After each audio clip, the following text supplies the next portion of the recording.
So hello everyone, I'm your mentor Kartika ma'am from Legal Edge and आज हम बात करते हैं आदित्य की जर्नी की। Aditya Singh ji who is AIR 52 in CLAT 2024, कैसे उनने प्रिपरेशन करी, आगे क्या सोचा है, कौन से कॉलेज के लिए ऑप्ट किया है and everything. So hi Aditya. Hi, good afternoon, ma'am. Good afternoon. थोड़ा तो मैंने आपके बारे में बता ही दिया है, थोड़ा और आप बता दीजिए please. Yes, I live in Mumbai.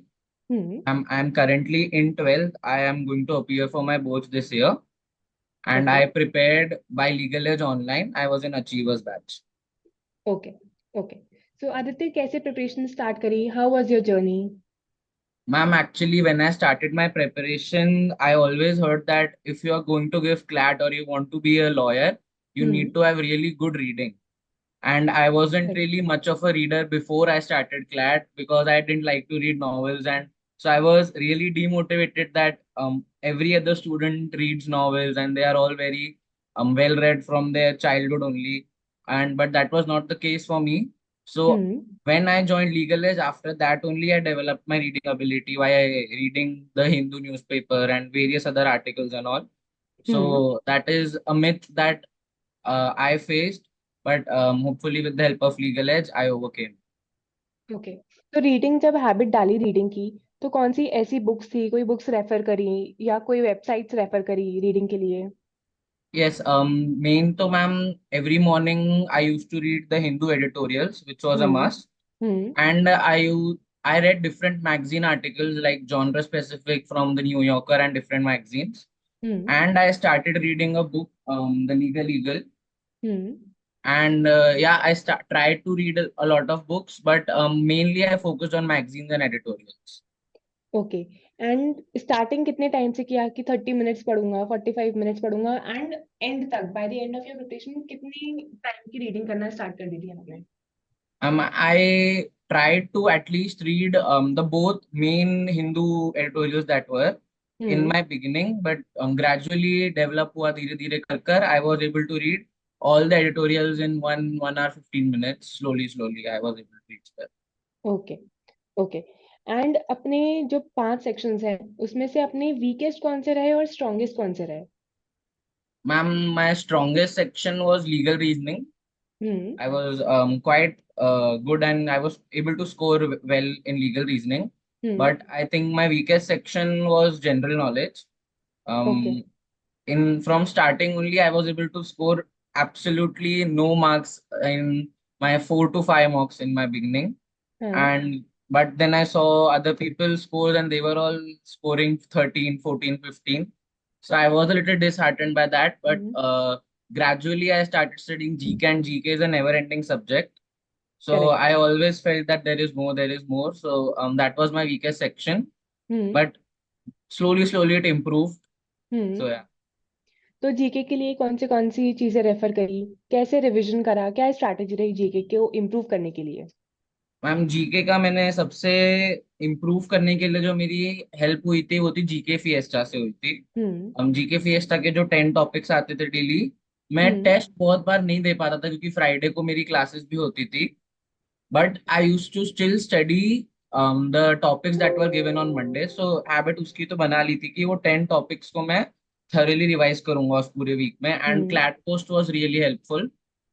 Okay. And मैं न्यूज़पेपर से ma'am GK as such notes नहीं बनाता था, but I hmm. Use to pick up the topics from newspaper and then search it on Google and then different website से उसके notes बना के I use to do it. Okay. And revision कैसे करते थे जीके का? Ma'am, revision में Sunday use to B are mock day 2 to 4. Hmm. Hmm. So before that, in the morning only, whatever I have studied, all the GK, I used to just go through it because you don't need to remember the exact name or the exact date. You just hmm. need to eliminate the different dates and you can remember it when you are looking at the options. So every Sunday, I used to make it a habit to hmm. make sure to go through all the topics that I have covered till that okay. point. Hmm. So yeah, before mock, I used to do that, and that was very helpफुल। Okay. तो जैसे अगर beginning की बात करें तो beginning में तो थोड़े कम टॉपिक्स होते हैं, तो अपने को हम्म इतने कम टाइम में रिवीजन करना इजी रहता है। जब हम्म एंड तक आए अक्टूबर नवंबर तक, तब तो बहुत सारे टॉपिक्स हो गए थे, तब भी हम्म। 10 मॉक से पहले रिवाइज करते थे। हाँ मैम, क्योंकि जो नया टॉपिक होता है obviously hmm. I use to give it more time, but जो हम्म। पुराने टॉपिक्स हैं मैम उसको भी मैंने उससे पिछले वीक भी किया था, तो हाँ। वो याद हो जाते हैं, तो आपको पढ़ने की भी इतनी जरूरत नहीं पड़ती। You just see the points you have made, जो हाईलाइट किए हुए हैं, हम्म। वो एक एक बार देख के धीरे धीरे करते हैं, तो 1 आवर 1.5 आवर में आराम से आपका पूरा हो जाता है in the end also. But नए टॉपिक्स पे ज्यादा फोकस करता था रिविजन। ओके, मतलब अपन वीकली पूरा ही जीके रिवाइज करते थे मॉक से हाँ। पहले। यस। ओके। ओके। एंड अगर बात करें क्यूटी, क्यूटी में तो सबसे ज्यादा डर लगता है बच्चों को कि कैसे होगा, नहीं बन रहे हैं, कैलकुलेशन गलत हो रहा है, हाँ करना भी चाहिए अटेम्प्ट कि नहीं करना चाहिए, तो उसको मैम। कैसे फेस किया? QT ma'am, earlier I also felt that कि क्यूटी इतना इम्पोर्टेंट नहीं है, क्यूटी में स्कोर हम्म। मैं एक बार छोड़ भी दूंगा तो चलेगा। बट धीरे धीरे जब आगे बढ़ा फिर भी देखा मैम, मेरे मार्क्स ओवरऑल ठीक आ रहे थे, मतलब रीडिंग सेक्शन में भी, जीके में भी स्कोर डिसेंट आने लगा था लेट लेट, बट स्टिल हम्म। मेरी जो रैंक थी वो बाकी बच्चों से काफी पीछे हुआ करती थी। और वो रीजन ही मैम क्यूटी था, क्योंकि मैं ज्यादा उस पर फोकस नहीं करता था। लास्ट में जो टाइम बचा, कभी एक सेट कर हम्म। लेता था, कभी अगर इजी हुआ तो 2 सेट, वरना मैं छोड़ देता था क्यूटी। हम्म। बट फिर जब मैंने देखा कि मेरी रैंक फिर भी इंप्रूव नहीं हो रही है, फिर मैंने मैम क्यूटी पे काम करना चालू किया। हम्म। जो मेन टॉपिक्स है हमारे, एवरेज, परसेंटेज और रेशियो प्रपोर्शन, मैम इन हाँ। सब में मैंने बहुत प्रैक्टिस करी। रोज एटलीस्ट एक सेट, जो 3 सेट होते हैं, मतलब एक सेक्शन क्यूटी का, वो हाँ। मैंने अटेम्प्ट करना चालू किया रोज। And okay. ग्रेजुअली फिर बहुत मेरा इंप्रूव हो गया था QT, and on the day also मैंने आई थिंक सारे क्वेश्चंस अटेम्प्ट किए थे, and all of them okay. Were correct. Okay, that's great. अब क्यूटी हो गया, जीके हो गया, लॉजिकल में तो बच्चों को ये होता है कि समझ ही नहीं आता है, कॉम्प्रिहेंड ही यस। नहीं कर पाते, मार्क्स कहाँ जा रहे हैं यही नहीं पता होता है। लॉजिकल हाँ के लिए क्या स्ट्रैटेजी रही अपनी? मैम, लॉजिकल में वही होता है ma'am, initially everybody feels that they are not scoring good enough in logical, because hmm. Logical is a really concept based subject. If your concepts are clear, logical is very easy, but if they are not clear, then you will have a lot of problem in logical. Hmm. And जो classes होती थी ma'am उससे मैं logical पढ़ता था, but whenever मुझे लगता था कि अब काफी टाइम हो गया, मेरे लॉजिकल में मार्क्स नहीं आ रहे थे, तो हर्ष सर का एक वीडियो था टिडबिट्स पे, जो ओरिएंटेशन स्टार्टिंग में ही आ गया था हमारे सीआर पास, एसेंशियल्स। CR essentials ma'am. वो हाँ। मैंने वीडियो 3 to 4 टाइम्स देखा हुआ है मैम, वो मतलब हम्म। बहुत ही हेल्पफुल वीडियो है। उसमें सर ने ऑलमोस्ट सारे एस्पेक्ट्स क्लियर कर दिए थे, अजम्पशन, कंक्लूजन, प्रेमिस, और हम्म। ये सब सर ने बहुत अच्छे से एक्सप्लेन किया था। तो हम्म। जैसे ही मार्क्स कम आते थे कभी लॉजिकल में, मैं मैम वो एक बार वो वीडियो देख लेता था, हम्म। उससे वापस सब रिवीजन हो जाता था जितने भी कॉन्सेप्ट्स आपने पढ़े। और हम्म। जब कॉन्सेप्ट क्लियर हो जाते थे, फिर लॉजिकल में मैम ऑटोमेटिकली इजी मार्क्स आ जाते थे और स्कोर करना बहुत सिंपल हो जाता था। ओके। एंड इंग्लिश के लिए क्या स्ट्रैटेजी रही है अपनी? मैम इंग्लिश के लिए रीडिंग बहुत करी मैम मैंने, न्यूज़पेपर, मैगजीन्स, और इंग्लिश में रीडिंग ही मेन है। और आप, मैं हम्म। स्पेसिफिकली वो कैब नहीं पढ़ता था, but the magazines and editorials I read, the words जो मुझे मीनिंग नहीं पता थे, मैं हम्म। उनको गूगल करता था, उनको याद कर लेता था। हम्म। एंड कॉन्टेक्स्ट से वो कैब मैं समझने का बहुत ट्राई करता था, क्योंकि कितना भी करो you can not learn all the words, और जो भी वो कैब करेक्ट। कुछ भी आ सकती है क्लैट पेपर के टाइम। So yes. कॉन्टेक्स्ट से उसको जज करना, सीखना, रीडिंग प्रैक्टिस हम्म। करना, ये सब ज्यादा इंपॉर्टेंट हो जाता है इंग्लिश ओके। तो जैसे आपने बोला कि आप वोकैबुलरी के जो वर्ड्स थे वो नोट डाउन करते थे, तो उन वर्ड्स का कैसे रिवीजन करते थे बाद में? में। मैम मैं रिवीजन उनका करता था कि उनको ना मैं, एक बुक थी मेरी, और मैं हम्म। वो वर्ड्स पढ़ता था कभी भी जब मैं पढ़ना नहीं चाहता था ज्यादा और थक गया था, तो ऐसे ही हम्म। रैंडमली किसी भी दिन वो कैब देख, वर्ड्स मैं यूज भी करने का ट्राई करता था ma'am, in general hmm. Conversations and all, वो हम्म। कैब मैं यूज भी करता था सीख सीख के। एंड आप जब उसको हैबिट बना देते हो धीरे धीरे करके और कॉन्टेक्स्ट से समझने लग जाता है वो, सो हम्म। इतनी रिविजन ऐसे ही हो जाता है उसका। ओके। एंड लास्टली अपना लीगल रीजनिंग बचा, तो उसके लिए कैसे प्रिपेयर करा कि वो अपना इतना स्ट्रॉन्ग सब्जेक्ट बन गया? हाँ ma'am, legal reasoning, I didn't really focus on theory that much in my beginning, hmm. which was a mistake, because I thought कि all the information is in the passage only. Why do I need to study the theories and all? But then when I started attempting, I it took a lot of time for me. For 50 minutes हो जाता था कभी legal reasoning में, कभी हम्म। 55, but which was not at all possible in CLAT, क्योंकि अगर आप एक सेक्शन को इतना टाइम दे दोगे तो बाकी सब लैग बिहाइंड करेंगे। So correct. फिर मैंने धीरे धीरे थियरी पे भी फोकस किया, और मैं प्रैक्टिस बहुत करता था लीगल का। मैं ऑलमोस्ट वीक में 3 से 4 बार में जो लीगल रीजनिंग के सेट होते थे एक एक, हम्म। वो मैं करता ही था। And hmm. थियरी फिर पे जब फोकस फोकस किया तो टाइम थोड़ा कम हुआ मेरा, धीरे धीरे करके वो 40 मिनट्स तक पहुंचा। So hmm. that's what I did for legal. Okay. तो अब जैसे आपने 11th के मिड में प्रिपरेशन स्टार्ट करी थी, तो स्कूल भी Yes. चल रहा था, क्लैट की प्रिपरेशन हाँ. भी कर रही थी, चल रही थी, एंड दोनों में अच्छा परफॉर्म भी करना था। तो हम्म. कैसे दोनों को एक साथ मैनेज किया? मैम 11th में I focused on my school more, क्योंकि hmm. 11th was way too early for GK also, क्योंकि जीके के हम्म। कॉन्सेप्ट्स वगैरह अभी नहीं स्टार्ट होते हैं, they start from usually December end next year. हाँ। सो जीके जो सबसे मेजर आपका टाइम लेता था, that was not there in 11th. So daily hmm. मैं 1 to 2 hours प्रैक्टिस करता था, थोड़ी बहुत जो क्लासेस हुई होती थी उनकी थियोरी को रिवाइज करता था 11th में. हम्म। बट आफ्टर माई 11th मैंने कंप्लीटली क्लैट पे फोकस करना चालू कर दिया in my vacation and in 12th beginning also. But फिर हम्म। जब 12th के एग्जाम्स आते थे, so little bit of more time to school and then CLAT, मैं उसको थ्रू आउट द ईयर में चेंज करता रहता था. But hmm. In my end in last 4-5 months मैंने हम्म। अपनी स्कूल से to my principal I talk to her and hmm. Explain to her my situation that I am giving CLAT and this. So they allowed me to maintain a very minimal attendance or zero attendance also in some cases. So okay. I talked to my teachers, and if you can also do that, you should do it, because last 3-4 months में आपका बहुत ज्यादा important हो जाता है practice करना, और mock test correct. में हफ्ते में 2-3 मॉक टेस्ट देना, और which is hmm. Very important. So that's hmm. What I did. और अब ओके। इसके बाद बोर्ड्स की प्रिपरेशन चालू कर दी है क्लैट के बाद. ओके। तो मतलब जितना अपना था कि नहीं दोनों मैनेज करके चलना है, उतना ही अपने को स्कूल ने भी सपोर्ट किया कि यस चलो ma'am. If you are giving CLAT अगर अपेयर कर रहे हो उसके लिए, तो आपको थोड़ा अटेंडेंस में चलेगा, मतलब मिनिमम हाँ. अटेंडेंस होंगी या जीरो अटेंडेंस भी होगी तो it's not an issue, right? या. ओके। चलो। तो अब अगर अपन मॉक्स की बात करें तो कौन से कितने स्कोर से स्टार्ट किया एंड कितना स्कोर रहा अपना एंड तक, एंड कहाँ अप्स एंड डाउन्स हुए मॉक स्कोर्स में?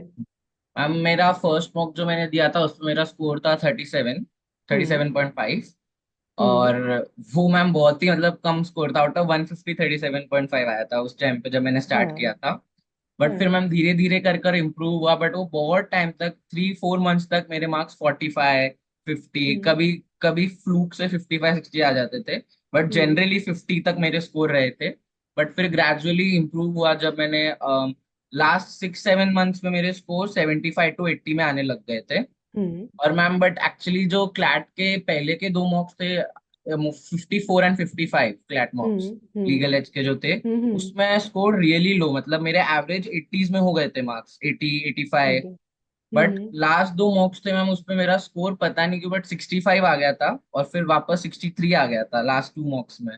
तो हाँ। बहुत ज्यादा पैनिक कर गया था मैं कि अब क्या होगा, अब तो क्लैट में भी उतना ही आएगा, मैं मान चुका था. बट फिर then I talk to my mentors, parents, सबसे बात करी, उन्होंने बोला कि ऐसा यू कैन नॉट जज that just because of your mock scores के स्कोर्स पे आपको ज्यादा फोकस नहीं करना है. हम्म। उसके analysis I think is much more important. Mocks आपको सिर्फ बता देंगे आप कितनी प्रॉब्लम में हो, क्या करना है, हम्म। बट एनालिसिस से ही आप आगे बढ़ सकते हो, क्या करना है, उससे किस चीज पे ज्यादा फोकस करना है, वो एनालिसिस ही बताता है. करेक्ट। ओके। तो जब अपना मॉक स्कोर स्टैग्नेंट हो गया था कि 40s टू 50s के अराउंड आ रहा है, तब अपन हाँ ने ऐसा क्या अलग किया कि जिससे अपने स्कोर थोड़े बढ़े, स्टैग्नेंट मैम. ना रहे? स्टार्टिंग स्टार्टिंग में मैम जीके पे मैं इतना फोकस नहीं करता था, क्योंकि टॉपिक्स हमारे होते नहीं थे उस टाइम पे, हम्म। 24 के टॉपिक्स जो थे. हम्म। तो उसके बाद फिर जब जीके के टॉपिक्स भी मैंने करने चालू किए, और फिर जब मैथ्स अटेम्प्ट किया, उसके हम्म। बाद से मेरा ग्रेजुअली स्कोर उसके बाद से इम्प्रूव हुआ है.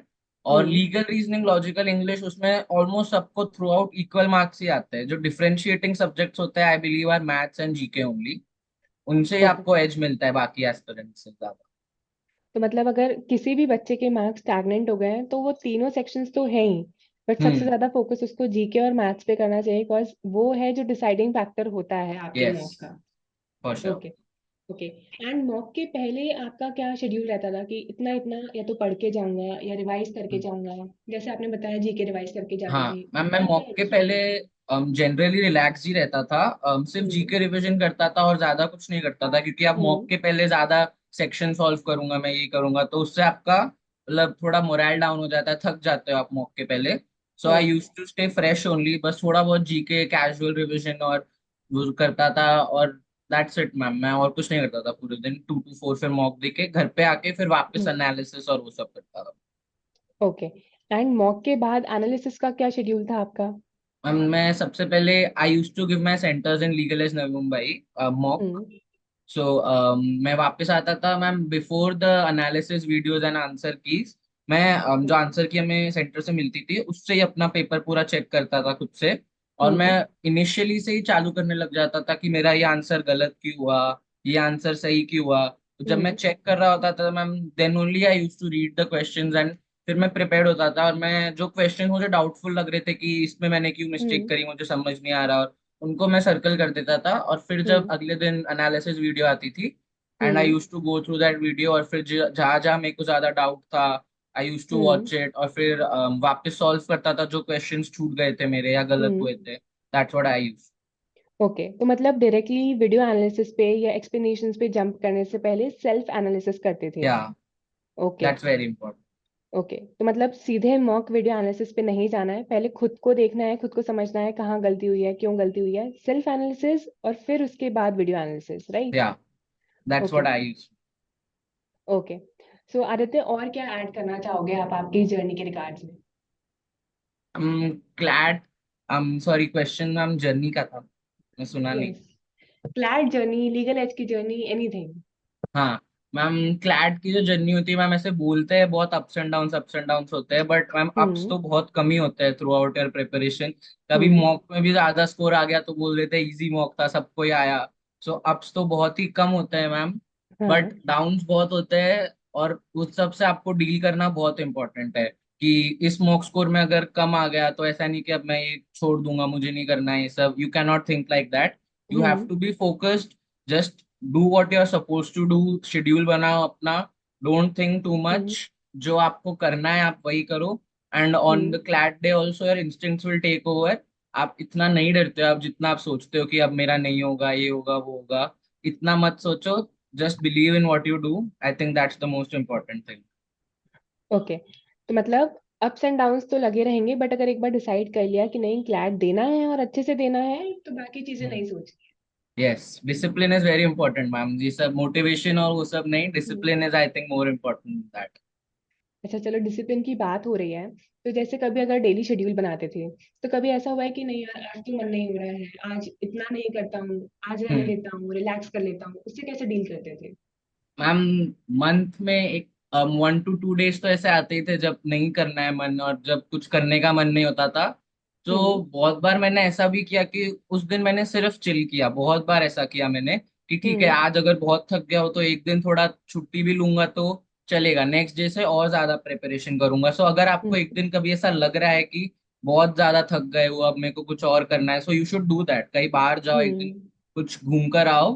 That is hmm always helpful for you अगले दिन से वापस। बट वापस अपने डिसिप्लिन पे आ जाओ, वापस शेड्यूल फॉलो करो। ऐसा नहीं कि एक दिन हो गया 2 दिन हो गया, ऐसे नहीं, but hmm you should follow that. Okay okay, and how was your journey with Legal Edge? Legal age, I think one of the most important decisions that I took was choosing legal edge, हम्म and it was the most helpful decision, ma'am. सारी चीजें की legal edge ने help कर दी ma'am, not just CLAT preparation. Hmm overall भी अगर कुछ दिक्कत होती थी मैम कि अब नहीं पढ़ने का मन हो रहा है, ये मॉक्स में स्कोर कम आ रहे, तो mentors were always there to help you. आप कभी भी उनसे हम्म वीडियो कॉल पे भी, जूम कॉल शेड्यूल करके बात कर सकते थे। And everything was really easy. जो मेंटरिंग ग्रुप्स थे उनमें भी क्वेश्चंस के हम्म आंसर आ जाते थे usually within 24 hours। So ma'am hmm Legal Edge was really important and the faculties ma'am amazing. जो क्लासेस होती थी हमारी और the concepts were really clear. And ma'am, all the hmm material, ma'am, endless material was given by Legal Edge. The RSMs that we were given, and in the hmm last 1 month with the GMBs, you will never hmm finish the material. There will always be more material in Legal Edge. So it was really helpful. Okay, and क्या सोचा था legal as join करने से पहले कि कैसी preparation होगी, क्या कैसी जर्नी रहेगी? Ma'am I use to think कि क्लैट कुछ और ही, मतलब मैं तो बिलीव करता था कि मुझसे तो क्लैट नहीं हो पाएगा क्योंकि रीडिंग का मैंने जैसे आपको बताया, बाकी हाँ। सब रीडिंग करते थे, नहीं होगा हम्म मुझसे। बट जब धीरे धीरे मॉक्स दिए, लीगल एड से हेल्प हम्म मिली, बुक्स पढ़ी चालू करी धीरे धीरे करके, so you can still do hmm it अगर आप लेट रीडिंग चालू करते हो तो भी। सो हम्म या that's what I believe. Okay, and आपकी पूरी जर्नी में आपकी फैमिली ने कैसे सपोर्ट किया आपको? Ma'am, my family was really important in throughout my journey. My sister was also in NLU only, so she guided me a lot. कि अब क्या करना है, कैसे करना है। So she got a rank of 900. So yeah, hmm that was really important कि पूरे जर्नी में क्या करना है आपको, उसने मेरे को सब हम्म बता दिया था। And my parents, all my hmm relatives, they help me a lot. They were hmm all supportive through out my journey. Okay. And आपकी सिस्टर भी जैसे एनएलयू में है, तो उन्होंने कैसे प्रिपरेशन करी, कहाँ से करी? And She was in another institute, but she had legal aid test series. Okay At her time, there was lockdown, I believe. In 2021, she gave her CLAT. Okay Yeah, and lockdown was there. So she was an offline student, but converted to online hmm because of lockdown. So yeah. Okay. And क्या sister ने आपको help करी कि नहीं legal as ही जाना है, या कोई हाँ, और भी ऑप्शन रख सकते हो? nahi ma'am, the institute that she was in, she was not quite happy with that. Okay So, while talking to others, and she also researched, and we all believed that legal edge was the best option for me okay because I wanted to do my studies online. Hmm So, she was the one who recommended legal edge, and then I talked to my relatives and all, and that's how I got to legal edge. Okay okay. तो जो अब बच्चे CLAT देने वाले हैं, 2025 aspirants जो हैं, उनके लिए ऐसी क्या चीजें बताना चाहोगे कि वो उनको करना चाहिए या क्या चीजें नहीं करना चाहिए अपनी पूरी जर्नी में? मैम, मोस्ट इम्पॉर्टेंट थिंग है कि आप जीके में कभी भी अगर अंडर कॉन्फिडेंट फील कर रहे हो, जो हम्म आप यूजुअली करते ही रहोगे पूरे प्रिपरेशन में, hmm GK is a never ending subject. So you should always, मैं वही एडवाइस करता हूँ कि एक दो सोर्स पे स्टिक करो। बहुत ज्यादा मल्टीपल सोर्सेज पर अगर आप जाओगे, तो you will always feel that कि मेरा जीके कभी कंप्लीट ही नहीं हुआ है, हाउ विल आई स्कोर, वही हम्म आपके दिमाग में चलता रहेगा। Stick to a good one source और maximum two sources. And hmm newspaper is a must in GK, उसको पढ़ो, हम्म टॉपिक्स उठाओ। एंड हम्म रीडिंग हमेशा, न्यूज़पेपर ओवरऑल रीडिंग भी आपकी हेल्प कर देगा और जीके में भी हेल्प करेगा। तो न्यूज़पेपर ओके डेली पढ़ना ही पढ़ना है, इवन ऑन संडेज भी पढ़ना ही है। एडिटोरियल नहीं आते संडे को, बट स्टिल जीके के लिए पढ़ना ही है। ओके। मतलब जीके तो अच्छे से करना है, ज्यादा सोर्सेज से नहीं करना है। और बाकी सब्जेक्ट्स को कैसे डील करें?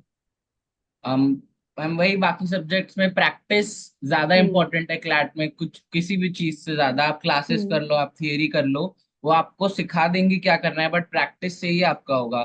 जो आपने क्लास में सीखा है या जो आपने मॉक में आपसे नहीं हुआ है, उसको वापस हम्म वापस प्रैक्टिस करो। जितना ज्यादा आप प्रैक्टिस कर सकते हो, वही करना चाहिए। Hmm okay okay. And according to your rank आपको एनएलएसआईयू बैंगलोर मिला है, राइट? यस। तो क्या यही आपका ड्रीम कॉलेज था? हाँ मैम, हमेशा से ही ड्रीम कॉलेज तो सबका एनएलएस ही होता है, जो भी क्लैट दे रहे हाँ होता है। हाँ सो मैं तो अभी भी बिलीव ही नहीं कर पाता बहुत बार कि आई एक्चुअली गॉट इन। तो it's really a great feeling, और ये सब जो प्रिपरेशन जर्नी, जो भी सैक्रिफाइस किए थे, hmm it's all worth it. Okay okay. Thank you so much Aditya for your views, for sharing your journey, your preparation and everything with everyone.